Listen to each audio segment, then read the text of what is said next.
नमस्कार, मैं श्वेता। उत्तर प्रदेश की बड़ी खबरों में आपका स्वागत है। आज है 24 मई, दिन रविवार। खबरों की ओर बढ़ने से पहले आपसे एक छोटी सी अपील। अगर आप भी उत्तर प्रदेश की हर बड़ी और सबसे पहले खबर देखना चाहते हैं तो हमारे चैनल को सब्सक्राइब कर दें। साथ ही अगर आप सरकारी नौकरी की तैयारी कर रहे हैं तो ये बुलेटिन आपके लिए और भी खास है, क्योंकि हम रोज करंट अफेयर से कुछ सवाल लेकर के आते हैं, जिसका अगर आपने सही जवाब दिया तो आपका नाम हमारे बुलेटिन के अंत में दिखाया जाएगा। तो चलिए एक नजर डालते हैं आज की सुर्खियों पर। यूपी एसएसएससी ने जारी किए 14 भर्ती विज्ञापन। बिना हेलमेट पर अब लाइसेंस भी होगा सस्पेंड। यूपी में ऐप टैक्सी सेवाओं पर कड़ी निगरानी लागू। यूपी कृषि मंत्री ने दी बीज वितरण पर सख्त चेतावनी। बकरीद पर प्रतिबंधित कुर्बानी से बचने की अपील। चलिए एक नजर डालते हैं आज की 25 बड़ी खबरों की ओर।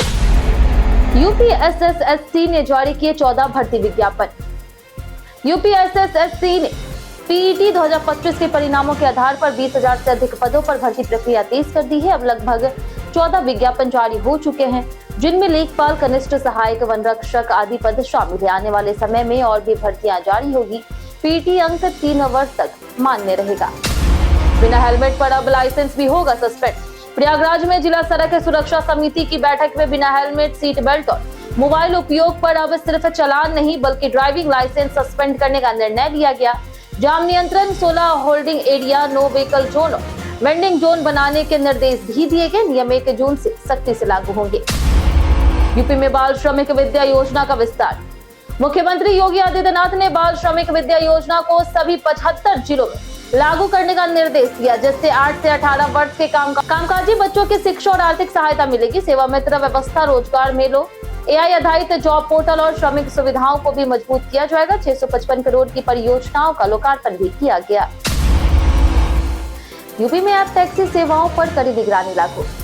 उत्तर प्रदेश सरकार ऐप आधारित टैक्सी, बाइक टैक्सी और डिलीवरी सेवाओं के लिए नई नियमावली लागू करने जा रही है। इसके तहत कंपनियों को लाइसेंस लेना, ड्राइवरों को प्रशिक्षण देना और रियल टाइम निगरानी जरूरी होगी। शिकायत निवारण, किराया व्यवस्था और सुरक्षा नियम भी तय होंगे, जिससे सेवाएं अधिक पारदर्शी और सुरक्षित बनेगी। यूपी उम्मीद पोर्टल पर 31,000 वक्फ रजिस्ट्रेशन रद्द। उत्तर प्रदेश में उम्मीद पोर्टल पर दर्ज 1,18,302 वक्फ संपत्तियों में से 31,000 से अधिक का पंजीयन दस्तावेजी त्रुटियों और तकनीकी खामियों के कारण रद्द कर दिया गया है। कई संपत्तियों के खसरा नंबर और रकबे में गड़बड़ी पाई गई। अब तक 53,711 को मंजूरी मिली है, जबकि कुछ मामलों की जांच जारी है। यूपी निजी विश्वविद्यालयों में एईडीपी कार्यक्रम जुलाई से शुरू। उत्तर प्रदेश में निजी विश्वविद्यालयों में जुलाई से अप्रेंटिसशिप एमडेड डिग्री प्रोग्राम शुरू किया जाएगा। इसके तहत छात्रों को पढ़ाई के साथ उद्योगों में भी व्यवहारिक प्रशिक्षण मिलेगा। कोर्स को उद्योगों की जरूरतों से जोड़ा जाएगा। इससे टेक्निकी और रोजगार परक कौशल बढ़ेंगे और स्टाइपेंड की संभावना भी रहेगी। रोजगार के अवसर बढ़ाने पर जोर है। यूपी कृषि मंत्री ने दी बीज वितरण पर सख्त चेतावनी। कृषि मंत्री सूर्य प्रताप शाही ने बीज वितरण में लापरवाही पर कड़ी चेतावनी देते हुए कहा कि समय पर बीज न पहुंचने पर जिम्मेदार अधिकारियों का वेतन रोका जाएगा। खरीफ 2026 के लिए बीज और खाद उपलब्धता की समीक्षा में उन्होंने अन्य राज्यों में बीज प्रबंध और योजनाओं के बेहतर क्रियान्वयन के निर्देश दिए। खाद की पर्याप्त उपलब्धता भी बताई गई। उत्तर प्रदेश में सार्वजनिक वाहनों की बड़ी सुरक्षा। उत्तर प्रदेश परिवहन विभाग ने सार्वजनिक वाहनों में सुरक्षा बढ़ाने के लिए व्हीकल लोकेशन ट्रैकिंग डिवाइस के नए मॉडल और कंपनियों को मंजूरी दी है। इससे बस, टैक्सी आदि की निगरानी आसान होगी। वाहन की लोकेशन और रूट की जानकारी तुरंत मिलेगी, जिससे दुर्घटना या आपात स्थिति में त्वरित कार्रवाई संभव होगी और यात्रा अधिक सुरक्षित और पारदर्शी बनेगी। सीएम योगी ने रोजगार मिशन को ग्लोबल बनाने के दिए निर्देश। सीएम योगी आदित्यनाथ ने श्रमिक कल्याण, कौशल विकास और रोजगार सृजन को मजबूत करने के निर्देश दिए। बाल श्रमिक विद्या योजना का विस्तार सभी जिलों में, सेवा मित्र व्यवस्था को प्रभावी बनाने और रोजगार मिशन को वैश्विक अवसरों से जोड़ने पर जोर दिया गया। युवाओं को देश विदेश में रोजगार और प्रशिक्षण उपलब्ध कराने की योजनाएं भी तेज की गई। घर खरीदने से पहले जरूर जांचें ये 5 बातें। यूपी रेरा ने घर खरीदारों को संपत्ति खरीदने से पहले 5 जरूरी बातों की जांच करने की सलाह दी है, जिसमें जमीन का स्वामित्व, स्वीकृत नक्शा, इन्वेंट्री मिलान, परियोजना बैंक खाता और तिमाही प्रगति रिपोर्ट शामिल। खरीदार रेरा वेबसाइट से पूरी जानकारी देख सकते हैं और हेल्प डेस्क से सहायता भी ले सकते हैं। नोएडा कॉलेज से पेपर लीक मामला हुआ उजागर। एकेटीयू बीटेक छठे सेमेस्टर का प्रश्न पत्र नोएडा के एक कॉलेज की आईडी से डाउनलोड होकर के वायरल होने के बाद पेपर लीक का मामला सामने आया। पेपर पर कॉलेज का वाटरमार्क भी था। जांच के लिए प्रति कुलपति की अध्यक्षता में कमेटी बनाई गई। परीक्षा रद्द होने की संभावना जताई जा रही और रिपोर्ट जल्द आएगी। बढ़ती गर्मी में फसल सुरक्षा को लेकर के नई गाइडलाइन जारी। यूपी में भीषण लू और तापमान बढ़ने की चेतावनी जारी की गई है। वैज्ञानिकों ने किसानों को धान की नर्सरी एक सप्ताह बाद लगाने, खाली खेतों की गहरी जुताई और सुबह शाम ही कृषि कार्य करने की सलाह दी है। मक्का, गन्ना, मूंग और आम के कीट नियंत्रण और सही सिंचाई पर विशेष ध्यान देने को कहा गया। लखनऊ में न्यायिक अधिकारी साइकिल से पहुंचे अदालत। लखनऊ में लगभग 70 न्यायिक अधिकारियों ने पर्यावरण संरक्षण और ईंधन बचत का संदेश देने के लिए साइकिल से अदालत पहुंचकर अनूठी पहल की है। इस अभियान का उद्देश्य लोगों को प्रदूषण कम करने और वैकल्पिक परिवहन अपनाने के लिए प्रेरित करना था। हाईकोर्ट के मार्गदर्शन में शुरू यह जागरूकता अभियान आगे भी जारी रहेगा। बकरीद पर प्रतिबंधित कुर्बानी से बचने की अपील। लखनऊ के मुस्लिम धर्मगुरुओं ने बकरीद पर प्रतिबंधित जानवर की कुर्बानी न करने और केवल वैध पशुओं का ही उपयोग करने की अपील की। उन्होंने सामाजिक सौहार्द बनाए रखने, सड़क पर नमाज न पढ़ने और गाय का सम्मान करने पर जोर दिया। कुछ उलमा ने गाय को राष्ट्रीय पशु घोषित करने की भी मांग की। कसमंडी कला में मंदिर मकबरा विवाद गहराया। लखनऊ के मलिहाबाद स्थित कसमंडी कला गांव में मंदिर मकबरे को लेकर के विवाद गहरा गया है। हिंदू और पारसी समाज इसे राजा कंस का प्राचीन शिव मंदिर बताते हैं, जबकि मुस्लिम पक्ष से पुश्तैनी मकबरा और मस्जिद मानते हैं। दीवारों पर नाग कलश आकृतियां होने का दावा है और जांच की भी मांग की गई। आधार कार्ड से 2 साल बाद मिला लापता बालक। लखनऊ में बाल संरक्षण व्यवस्था की मदद से 2 साल से लापता मुकबधीर बालक अपने परिवार से मिल गया। आधार कार्ड और फिंगरप्रिंट स्कैन से उसकी पहचान पश्चिम बंगाल से दक्षिण 24 परगना के रमजान के रूप में हुई। प्रशासन के प्रयासों से परिवार से पुनर्मिलान संभव हुआ, जिसने सरकार का आभार जताया। यूपी में मैन पावर की कमी से बिगड़ी बिजली आपूर्ति व्यवस्था। उत्तर प्रदेश में भीषण गर्मी के बावजूद बिजली उपलब्धता पर्याप्त होने के बाद भी मैन पावर की कमी के कारण बार बार कटौती हो रही। ट्रांसफार्मर और लाइनों की खराबी ठीक करने में देरी हो रही। उपभोक्ता परिषद ने आयोग से हस्तक्षेप, संविदा कर्मियों की बहाली और रखरखाव व्यवस्था मजबूत करने की मांग की है। निजी स्कूलों की एसएमसी को लेकर के नई स्थिति स्पष्ट। शिक्षा मंत्रालय ने स्पष्ट किया है कि निजी गैर सहायता प्राप्त स्कूलों की प्रबंधन समिति में अभिभावक अध्यक्ष नहीं बन सकेंगे। यह नियम केवल सरकारी और सहायता प्राप्त स्कूलों पर लागू होगा, जबकि निजी अनएडेड स्कूलों पर यह अनिवार्य नहीं है। हालांकि बेहतर संचालन के लिए उन्हें एसएमसी बनाने के लिए प्रोत्साहित किया जाएगा। वन संरक्षण योजना से मजबूत होगा पर्यावरण संतुलन।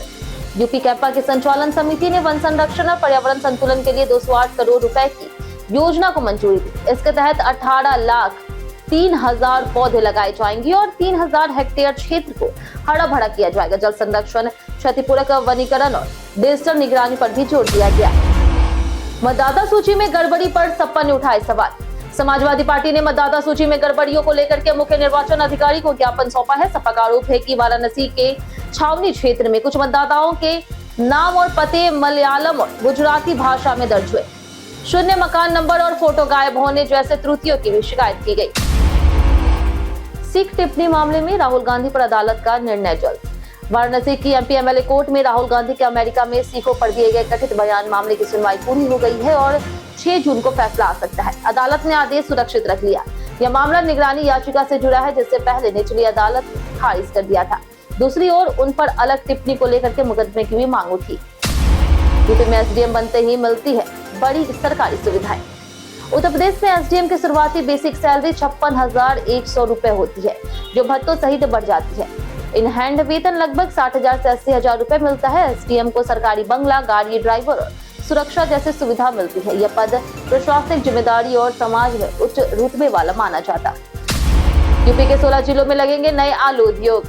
उत्तर प्रदेश खाद्य प्रसंस्करण उद्योग नीति 2023 के तहत 16 जिलों में आलू आधारित प्रसंस्करण इकाइयों को मंजूरी मिली है। इनमें potato powder, chips, starch, sauce और अन्य उत्पाद बनाए जाएंगे। मुख्य सचिव की अध्यक्षता वाली समिति ने प्रस्ताव स्वीकृत किया।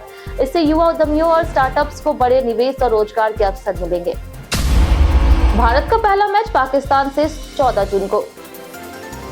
हरमनप्रीत कौर की कप्तानी में भारतीय महिला टीम T20 वर्ल्ड कप 2026 के लिए इंग्लैंड रवाना होगी। भारत का पहला मैच 14 जून को पाकिस्तान से होगा। इसके बाद नीदरलैंड, साउथ अफ्रीका, बांग्लादेश और ऑस्ट्रेलिया से मुकाबले होंगे। टीम का लक्ष्य संतुलित प्रदर्शन के साथ खिताब जीतना है। कई कारणों से दर्ज है भारत के इतिहास में आज की तारीख। 1896 में महान क्रांतिकारी करतर सिंह सरभा का जन्म हुआ। 1899 में प्रसिद्ध बांग्ला कवि और संगीतकार काजी नजरुल इस्लाम का जन्म हुआ। 1954 में माउंट एवरेस्ट फतह करने वाली पहली भारतीय महिला बचवेंद्री पाल का जन्म हुआ। इसी दिन संगीतकार राजेश रोशन और वीर सैनिक सुधीर कुमार वालिया का भी जन्म हुआ। वहीं महान कोच गुरु हनुमान और गीतकार मजरू सुल्तानपुरी का निधन भी इसी दिन हुआ। प्रतिदिन हम आपसे 5 ऐसे जुड़े सवाल उसके जवाब बताएंगे जो कि यूपीपीएससी जैसे अन्य प्रतियोगी परीक्षाओं में काम आएंगे। सवाल इतिहास, यूपी स्पेशल, विज्ञान, करंट अफेयर्स और भूगोल से रहेंगे। पूछे गए 5 सवाल में आपने कितना सही जवाब दिया ये हमें कमेंट करके जरूर बताएं। तो हमारा पहला सवाल है, लाख बहोसी राष्ट्रीय उद्यान किस प्रदेश में है? Option A Madhya Pradesh, option B Orissa, option C Uttar Pradesh, option D Jharkhand. इसका सही जवाब है ऑप्शन सी उत्तर प्रदेश। हमारा दूसरा सवाल है, उत्तर प्रदेश राज्य का राजकीय पक्षी क्या है? ऑप्शन ए है कबूतर, ऑप्शन बी है सारस, ऑप्शन सी है तोता, ऑप्शन डी है मोर। इसका सही जवाब है ऑप्शन बी सारस। हमारा तीसरा सवाल है कि उत्तर प्रदेश राज्य विधान परिषद के सदस्यों का कार्यकाल कितने वर्षों का होता है? ऑप्शन ए है 4, ऑप्शन बी है 5, ऑप्शन सी है 6, ऑप्शन डी है 7 वर्ष। इसका सही जवाब है ऑप्शन सी 6 वर्ष। हमारा चौथा सवाल है, उत्तर प्रदेश राज्य में कुल कितनी नगर पालिका परिषद है? ऑप्शन है 200, option B 211, option C 222, option D है 226। इसका सही जवाब है ऑप्शन डी 226।